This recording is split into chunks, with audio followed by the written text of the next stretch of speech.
Cinema शौकीन सबका स्वागत करता है। आज हम बात करने वाले हैं वाइल्ड टारगेट के बारे में। ये कहानी है एक हिटमैन की जो कभी अपने टारगेट को नहीं छोड़ता, लेकिन इस बार उसे अपने टारगेट से ही प्यार हो जाता है। कहानी की शुरुआत होती है और हम एक हिटमैन को देखते हैं जिसका नाम है विक्टर। विक्टर एक बिल्डिंग के अंदर दाखिल होता है। तभी थोड़ी देर के बाद ऊपर से एक आदमी गिरता है नीचे, यानी विक्टर ने ही उसे मारा है। विक्टर जैसे ही बाहर आता है सबसे पहले कॉल करता है अपने क्लाइंट को। तब उसका क्लाइंट बताता है कि उसे पेमेंट कहाँ से मिलेगा। वो उस जगह पे जाकर के नोटों से भरा बैग बाहर निकालता है। थोड़ी देर के लिए उन्हें देखता है, फिर वापस चला आता है अपने घर पे। अगले दिन हम एक आदमी को देखते हैं जो हीरे को चेक कर रहा है। तभी उसकी दुकान के अंदर विक्टर चला आता है। ये आदमी उससे पूछता है कि विक्टर कौन है। तब विक्टर फ्रेंच में जवाब देता है, ना कि इंग्लिश में। यह आदमी अब डरा हुआ है क्योंकि बात करते समय ही विक्टर ने बंदूक बाहर निकाल ली थी और अब वो उसके ऊपर साइलेंसर लगा रहा है। साइलेंसर लगने के बाद वो सीधा भेजे में गोली मारता है इस आदमी के और यहीं पर इसकी मौत हो जाती है। जब वो निकल रहा होता है तभी उसे किसी की आवाज सुनाई पड़ती है जिसने उसका नाम लिया है। जैसे ही वो मुड़ता है उसकी नजर पड़ती है एक तोते पे। तोते ने उसका नाम लिया था। तब विक्टर तोते पर भी बंदूक तान देता है, मगर थोड़ी देर तोते की आंखों में देखने के बाद उसे एहसास होता है कि उसे नहीं मारना चाहिए। तब वो तोते को लेकर के आने लगता है घर पे। रास्ते में जब वो खड़ा होता है तभी तोता सीटी बजा देता है एक औरत को देख के। विक्टर को इस चीज से शर्म आती है। वो निकल पड़ता है जल्दी से यहाँ से। थोड़ी देर के बाद वो जाता है अपनी माँ के पास। उसकी माँ जब उससे बात करती है तब बातों ही बातों में कहती है कि क्या तुम्हें लड़के पसंद है क्या? विक्टर कहता है कि नहीं। तब वो कहती है कि फिर दिक्कत क्या है, अभी तक तुम्हारी कोई गर्लफ्रेंड नहीं है और तुम्हारी उम्र ऐसी होती जा रही है कि अब कहीं तुम्हें लड़की मिलेगी भी नहीं। जितनी जल्दी हो सके अपना घर बसाओ, वरना हमारा खानदान आगे कैसे बढ़ेगा। मैं नहीं चाहती कि तुम हमारे खानदान के आखिरी चिराग बचो। विक्टर उसकी बातों को सुनता है, फिर तोते को रख देता है अपनी माँ के सामने। कहता है कि मैं आपके लिए गिफ्ट लेकर के आया था। उसकी माँ सरप्राइज हो जाती है। फिर विक्टर निकल पड़ता है यहाँ से। घर आकर के जब वो डिनर करता है तो ऐसे प्रिटेंड करता है कि जैसे उसके पास कोई बैठा हुआ है और वो उससे बात कर रहा है, मगर उसके पास कोई भी नहीं है। वो खुद से ही बात कर रहा है, वो भी फ्रेंच में। अगले दिन हम एक लड़की को देखते हैं जिसका नाम है रोज। रोज ऐसे जगह पे साइकिल चला रही है जहाँ पर साइकिल चलाना मना है। इसी बीच वो पटाखा जलाती है और फेंक देती है घर के सामने। पटाखे की आवाज सुनने के बाद सारे के सारे गार्ड एक जगह पर इकट्ठा हो जाते हैं और रोज को मौका मिल जाता है म्यूजियम के अंदर जाने का। अंदर जाने के बाद वो साइकिल लगाती है और अपने कपड़े चेंज करके पहुंचती है एक कमरे में। तब उसकी मुलाकात होती है गैरी नाम के आदमी से। यहाँ पर हमें पूरी बात पता लगती है कि रोज एक चोर है। वो महंगी महंगी पेंटिंग्स को चुराती है और गैरी उसकी मदद करता है। गैरी एक बहुत ही बेहतरीन आर्टिस्ट है। वो किसी भी पेंटिंग का डुप्लीकेट बना सकता है। आज भी ये लोग यहाँ पर एक पेंटिंग चुराने आए हैं। रोज गैरी से कहती है कि पेंटिंग कहाँ पे है। गैरी पेंटिंग दिखाता है। तब वो कहती है कि डुप्लीकेट पेंटिंग कहाँ पे है, ये तो असली है। गैरी कहता है कि नहीं, यही डुप्लीकेट है। फिर वो असली दिखाता है। रोज भी अंतर को नहीं पहचान पाती, मगर जब वो पेंटिंग को छूती है तब उसे पता लगता है कि नकली वाली पेंटिंग अभी भी गीली है, यानी कि गैरी ने बहुत ही बेहतरीन काम किया है। रोज उसे गले से लगाती है और असली पेंटिंग लेकर के गायब हो जाती है। अगले दिन हम विक्टर को देखते हैं जो अपने घर पे तैयार हो रहा है। तभी टीवी पे ये खबर आती है कि पेंटिंग को एक बहुत ही अमीर आदमी ने बहुत पैसे दे करके खरीदा है, यानी कि उसे पता भी नहीं है कि उसने नकली पेंटिंग खरीदी है। दूसरी तरफ हम रोज को देखते हैं जो प्रैक्टिस कर रही है कि असली वाले पेंटिंग को वो कैसे बेचेगी। उसके बाद वो एक विग पहनती है और पहुंच जाती है इस पेंटिंग को बेचने के लिए। उसके सामने ही उसका बायर बैठा है जिसका नाम है फर्ग्यूसन। एक आदमी आकर के पेंटिंग को चेक करता है और कहता है कि ये पेंटिंग असली है। फर्ग्यूसन कहता है कि इस लड़की को 8 लाख पाउंड्स दे दो। इस बात को सुनने के बाद रोज कहती है कि ये पुरानी डील थी, अब मुझे 9 लाख पाउंड्स चाहिए। तब फर्ग्यूसन शांत हो जाता है। वो 2 सेकंड के लिए शांत रहता है, फिर हंस करके कहता है कि डील मंजूर है, तुम्हें 9 लाख पाउंड्स मिलेंगे। तब फिर से रोज गुस्सा हो जाती है और पेंटिंग वापस रखने लगती है। जब फर्ग्यूसन पूछता है तब वो कहती है कि मुझे 1 मिलियन पाउंड्स चाहिए, यानी कि 10 लाख। तब फर्ग्यूसन के लोग बंदूक निकाल लेते हैं। इस चीज को देखते ही वो हंसती है और कहती है कि मैं तो बस मजाक कर रही थी। तब फर्ग्यूसन भी हंसता है। ये लोग उसे पैसे देते हैं और वो चली आती है बाहर। बाहर आने के बाद सबसे पहले वो अपने विग को फेंकती है। दूसरी तरफ हम फर्ग्यूसन को देखते हैं जिसे पेंटिंग मिलने के बाद बहुत ही ज्यादा खुशी हो रही है। वो पेंटिंग को छूता भी है, मगर पेंटिंग छूने के बाद वो जैसे ही अपने नाक को छूता है पेंटिंग का पेंट लग जाता है उसके चेहरे पे। तब ये बात सबको समझ में आती है कि उन्हें बेवकूफ बनाया गया है। रोज ने उन्हें नकली पेंटिंग बेची है।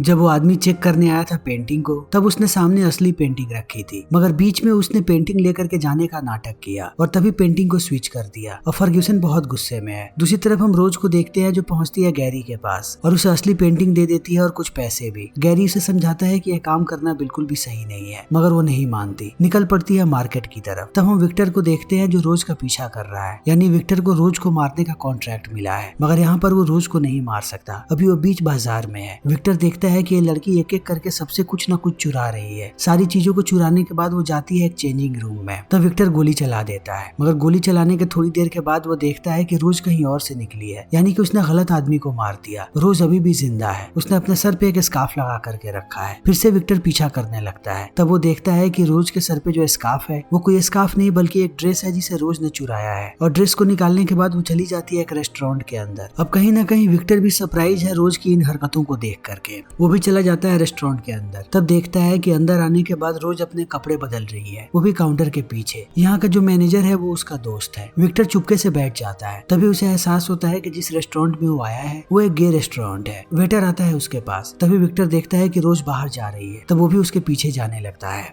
थोड़ी देर के बाद वो देखता है कि रोज अब जा रही है एक होटल के अंदर। वहाँ का जो रिसेप्शनिस्ट है वो उसे फ्लर्ट करने की कोशिश करता है, मगर रोज उसे बिल्कुल भी भाव नहीं देती और चली जाती है ऊपर। विक्टर आ चुका है दूसरी बिल्डिंग में। वो अपने स्नाइपर राइफल को तैयार करता है मारने के लिए रोज को। रोज कमरे में आती है और कपड़े बदलना शुरू कर देती है। विक्टर उस पर निशाना लगा रहा है। एक वक्त के बाद अब रोज उसके निशाने पे है, मगर वो ट्रिगर दबाता उससे पहले रिसेप्शनिस्ट चला आता है अंदर और ये दोनों इंटीमेट होने लगते हैं। इंटीमेट होते समय कमरे की लाइट बंद है, मगर विक्टर अपने मशीन में उनकी आवाजें सुन पाता है। ये लोग बहुत ही अजीबोगरीब आवाजें निकाल रहे हैं, ये आवाजें बंद ही नहीं होती। तो विक्टर बैठ जाता है और इंतजार करने लगता है। इसी बीच उसकी आंख लग जाती है। सुबह सुबह जैसे ही उसकी आंख खुलती है वो देखता है कि रोज होटल के कमरे से बाहर आ रही है, मगर दरवाजे से नहीं बल्कि खिड़की से। तो विक्टर दोबारा अपनी बंदूक बाहर निकाल लेता है। अब रोज सड़क पे आ चुकी है, उसके हाथ में एक फूल है। विक्टर कोशिश करता है कि वो उस पर गोली चलाए, मगर रोज को देखने के बाद वो पिघल जाता है और निश्चय करता है कि वो उसे नहीं मारेगा। वापस आने के बाद वो पूरी बात अपनी माँ को बताता है। उसकी माँ कहती है कि तुमने ऐसा क्यों किया, तुम एक हिटमैन हो, तुम कभी भी अपने टारगेट को छोड़ नहीं सकते। अब तुम्हें फर्ग्यूसन से जाकर के माफी मांगनी चाहिए, उससे माफी मांगो और फ्री में इस काम को पूरा करो। तभी विक्टर की नजर पड़ती है उस तोते पे। वो देखता है कि उसकी माँ ने उसे मार दिया है, यानी कि मर्डर करना इनके खून में है। विक्टर यहाँ से निकलता है फिर से रोज के पीछे। वो देखता है कि रोज अपनी गाड़ी की तरफ जा रही है। तभी यहाँ पर हम एक नौजवान लड़के को देखते हैं जिसका नाम है टोनी। वो स्मोक कर रहा है। विक्टर ने अपनी बंदूक निकाल रखी है, मगर वो गोली चलाता उससे पहले यहाँ पर फर्ग्यूसन का बॉडीगार्ड आ जाता है और वो कोशिश करता है रोज को मारने की, मगर विक्टर उसे मारने नहीं देता। वो एक गोली मार करके बॉडीगार्ड के पास आता है, फिर दूसरी गोली चला करके उसका काम तमाम कर देता है और रोज को कहता है कि गाड़ी में बैठो, हमें यहाँ से निकलना है। तभी हम फर्ग्यूसन के एक और बॉडीगार्ड को देखते हैं जिसका नाम है माइक। वो गाड़ी में ही छुपा हुआ था। वो इन पे बंदूक तानता है और दोनों को कहता है कि बाहर आओ। इन्हें खड़ा कर देता है एक दीवार के पास और गोली चला देता है। गोली के चलते ही गिर जाती है नीचे रोज, मगर विक्टर देखता है कि वो बिल्कुल ठीक है। जैसे ही वो पीछे मुड़ता है वो देखता है कि टोनी के हाथ में बंदूक है और टोनी ने माइक को गोली मार दिया। टोनी विक्टर को कहता है कि मैं ये सारी चीजों को देख रहा था, मुझे लगा कि ये आदमी तुम लोगों को मारने वाला है, तभी मुझे जमीन पे पड़ी बंदूक दिखी और मैंने इसे मार दिया। विक्टर कहता है कि कोई बात नहीं, वो बंदूक मुझे दो। तभी रोज की आंख खुल जाती है। अब टोनी और विक्टर दोनों माइक की लाश को घसीट के लेकर के जाते हैं पीछे। विक्टर एक चाकू निकालता है ताकि वो माइक को मार सके। वो जैसे ही माइक के पास जाता है टोनी उसे रोक देता है और कहता है कि हम इसे क्यों मार रहे हैं, ये आदमी पहले से ही बेहोश है, हम यहाँ से आसानी से भाग सकते हैं। विक्टर कहता है कि तुम ठीक बोल रहे हो, चलो मैं आ रहा हूँ। जैसे ही टोनी जाता है विक्टर दोबारा जाता है माइक को मारने के लिए। तभी यहाँ पर रोज आ जाती है। वो कहती है कि मैं बहुत ही ज्यादा डरी हुई हूँ। ये लोग बाहर आकर के बातें करने लगते हैं। इसी बीच विक्टर आता है रोज के करीब ताकि वो चाकू से उसे मार सके, लेकिन जैसे ही रोज उसकी तरफ घूमती है वो रुक जाता है। रोज इनकी सारी चीजें चेक कर रही है कि आखिर ये लोग कौन है। विक्टर इन चीजों को देखता है और अपनी चीजों को लेकर के यहाँ से जाने लगता है। तभी उसे रोज रोकती है और कहती है कि तुम कहाँ जा रहे हो, मुझे लगता है मेरी जिंदगी खतरे में है, मुझे तुम्हारी मदद चाहिए, मुझे छोड़ करके मत जाओ। तब विक्टर मना कर देता है। तब वो धीरे धीरे उसके करीब आती है और कहती है कि तुम्हारे अलावा मेरी मदद कोई नहीं कर सकता, मैं तुम्हें इसके लिए पैसे भी दूंगी। वो अपने पर्स से नोट को बाहर निकालती है और फाड़ के आधा दे देती है। कहती है आधे पैसे मैं बाद में दूंगी, काम होने के बाद।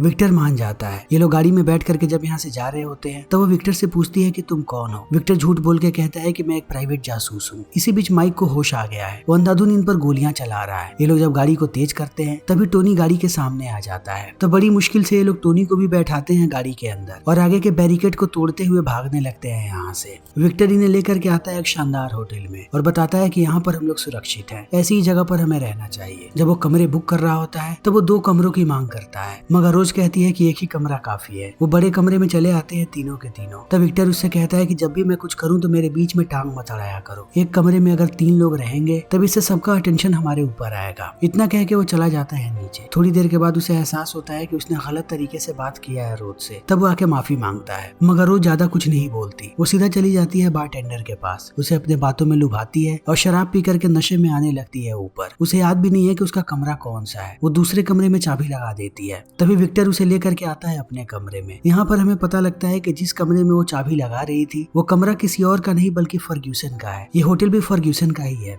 जैसे ही फर्ग्यूसन बाहर निकलता है तब तक रोज अंदर चली गई होती है अपने कमरे में। वो विक्टर को देखता है और विक्टर भी आकर के सो जाता है। अगले दिन हम देखते हैं कि फर्ग्यूसन ने एक नए हिटमैन को हायर किया है ताकि वो रोज को मार सके। इस हिटमैन का नाम है डिक्सन। तभी यहाँ पर माइक आता है और बताने लगता है विक्टर के बारे में। इस वीडियो को सुनने के बाद डिक्सन कहता है कि मुझे पता है वो कौन है, विक्टर और मैं, हम दोनों यहाँ के सबसे महंगे हिटमैन्स में से एक है। इस बात को सुनने के बाद फर्ग्यूसन कहता है कि वो ज्यादा महंगा है। डिक्सन कहता है कि मैं जल्दी ही उसे खत्म कर दूंगा। ये बातें खत्म होने के बाद माइक जैसे ही बाहर आता है उसे अपने ही जूते नजर आते हैं रोज के कमरे के बाहर जिसे उसने चुराया था। वो समझ जाता है कि रोज यहीं पे है। वो अपनी बंदूक निकाल करके जाता है घर के अंदर। तब उसे बाथरूम से कुछ आवाजें सुनाई पड़ती है। जैसे ही वो बाथरूम के अंदर घुसता है उसकी नजर पड़ती है टोनी पे। तब वो टोनी को डुबाने लगता है पानी में, मगर एक वक्त के बाद टोनी अपने आप को संभालता है और चला आता है बाहर निकलते समय उसने माइक की बंदूक छीन ली है और माइक पे तान देता है। माइक उसे शांत रहने के लिए कहता है। तभी उससे गोली चल जाती है और गोली सीधा जाकर के लगती है माइक के कान पे। टोनी उसे कहता है कि अपने कान को पकड़ करके रखो, ठीक हो जाएगा सब कुछ। वो बाहर आता है और इन दोनों को बताता है। अब ये तीनों होटल से बाहर भाग रहे हैं। बाहर ही फर्ग्यूसन खड़ा है। ये लोग गाड़ी में बैठ करके भागने लगते हैं। डिक्सन जैसे ही यहाँ से निकलता है फर्ग्यूसन के पास माइक पहुंचता है और कहता है कि उस गाड़ी में वो तीनों जा रहे हैं। तो फर्ग्यूसन इनका पीछा करने लगता है। ये लोग आगे आगे भाग रहे हैं और फर्ग्यूसन पीछे पीछे आ रहा है माइक के साथ। इनकी गाड़ी इतनी तेज होती है कि ये लोग एक बच्चे को कुचलने वाले होते हैं। तभी थोड़ी देर के बाद गाड़ी जाकर के टकरा जाती है एक दीवार से। फर्ग्यूसन ने सीट बेल्ट नहीं लगाया था, इसीलिए वो कांच तोड़ करके सीधा गिरता है सामने।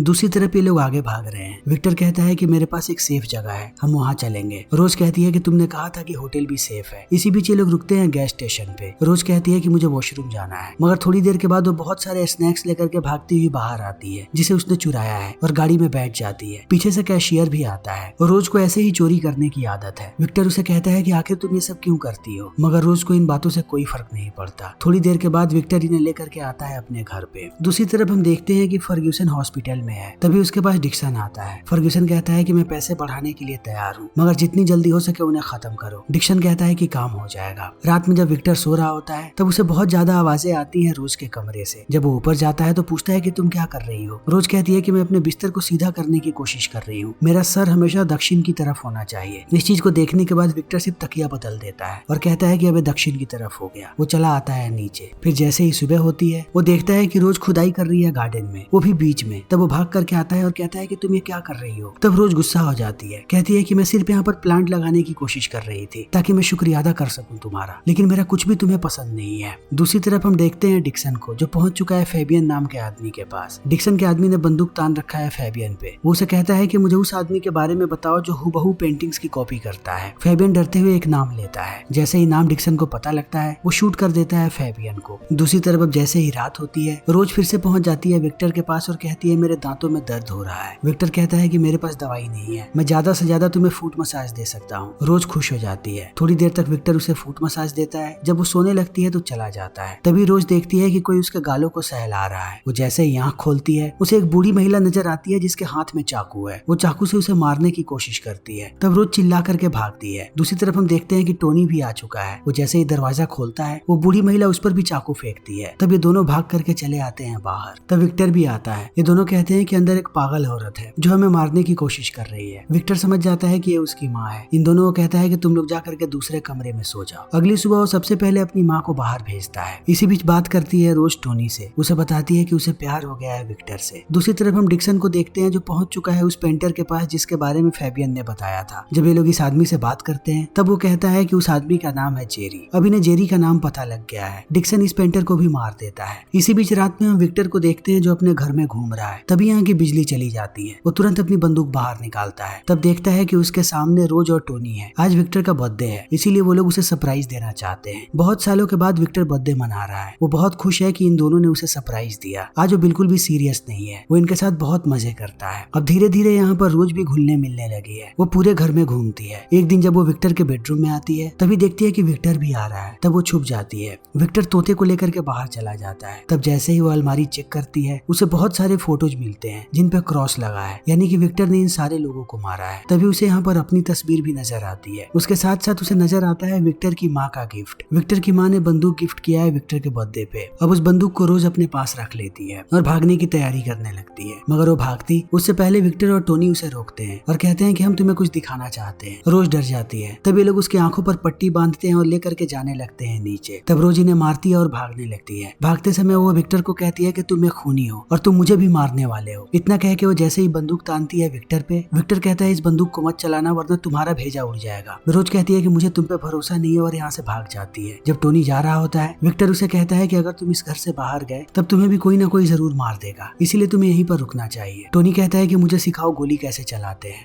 और विक्टर उसे ट्रेनिंग देना शुरू कर देता है। दूसरी तरफ रोज भागते हुए पहुंचती है जेरी के पास। तब वो देखती है कि जेरी मर चुका है। तभी डिक्सन आता है उसके सामने और कहता है मुझे बताओ विक्टर कहाँ पे है। दूसरी तरफ अब टोनी की ट्रेनिंग चल रही है। जब विक्टर उसे गोली चलाने के लिए कहता है तो उसका निशाना एकदम ठीक जगह पे लगता है। विक्टर खुश हो जाता है। तब टोनी कहता है कि मैंने गोली तो चलाई ही नहीं। तभी पीछे से डिक्सन आता है और कहता है कि मैंने गोली चलाई, उसने बंदूक तान करके रखा है यहाँ पर रोज पे। वो विक्टर को कहता है कि अगर तुम जिंदा रहना चाहते हो तो तुम्हारे पास सिर्फ एक ही मौका है, तुम रोज को गोली मार दो। विक्टर उस पर बंदूक भी तानता है मगर वो गोली नहीं चलाना चाहता। तब ये लोग बंदूक तान देते हैं विक्टर पे। इसी बीच यहाँ पर विक्टर की माँ आती है और गोली चला देती है डिक्सन के साथी पे। अब डिक्सन खतरे में है, लेकिन इसी बीच उसका साथी उठता है और वो चाकू फेंक करके मारता है। तब चाकू को रोक लेता है टोनी, मगर अभी भी डिक्सन के हाथ में बंदूक है जिसने बंदूक को तान रखा है टोनी के सर पे। और यही बंदूक है जिसे गिफ्ट दिया है विक्टर की माँ ने। डिक्सन कहता है कि मैं गोली चला दूंगा। विक्टर उसे उकसाता है और वो गोली चला देता है। तब वही होता है जो विक्टर ने कहा था, गोली उल्टी चली है और गोली के साथ साथ लोहा भी निकला है जो सीधा जाकर के घुसा है डिक्सन के भेजे में, जिससे उसकी मौत हो गई। विक्टर इस चीज को देखता है और रोज को कहता है कि मैंने तुम्हें इसीलिए मना किया था। यही होता है जब अपने पुराने हथियार को साफ नहीं करते हो तब। फिर समय ऐसे ही बीतने लगता है और हमारे सामने आता है 3 साल बाद का दृश्य। हमें पता लगता है कि विक्टर और रोज ने शादी कर ली और उनका एक बच्चा भी है। तभी टोनी बाहर आता है जो इनके साथ ही रहता है। बाहर आकर के कहता है कि किसी ने बिल्ले को देखा क्या? ये लोग कहते हैं कि नहीं। तभी इनकी नजर पड़ती है अपने बेटे पे। उसने बिल्ले को मार करके जमीन में दफना दिया है। ये तीनों सरप्राइज हो जाते हैं और ये फिल्म यहीं पर खत्म हो जाती है। तो दोस्तों हमारी आज की ये वीडियो यहीं पर खत्म होती है। अगर आपको हमारी ये वीडियो पसंद आई हो तो इसे लाइक करें, शेयर करें और चैनल को सब्सक्राइब करें। Thank you.